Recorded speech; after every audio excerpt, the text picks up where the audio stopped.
Is Gear Up Booster legit? Let's get started. So, Gear Up Booster is a network optimization tool designed to reduce ping, minimize lag, and enhance connection stability for online gamers. While it is a legitimate application, its effectiveness varies based on individual network conditions, geographic location, and the specific games played. Now, let's talk about its pros. So, first, it offers legitimacy and safety. They also have potential performance improvements, so some users have observed reduced pings and improved connection. And it has a free trial, which is available for a certain period of time. Now let's talk about its cons though. It has inconsistent results, so the application's effectiveness is not universal, so some users have reported increased ping, lag spikes instead.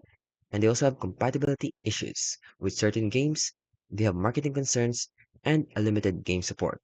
And so they have important considerations. So in terms of service, while Gear Up Booster is not inherently malicious, using third-party applications can sometimes violate a game's term of services. Like you will get banned on your account of some games, like in PUBG Mobile.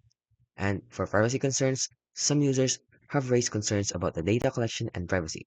So in conclusion, GearUp Booster is a legitimate tool that may offer network performance improvements for some users. However, its effectiveness is not guaranteed and varies based on individual circumstances.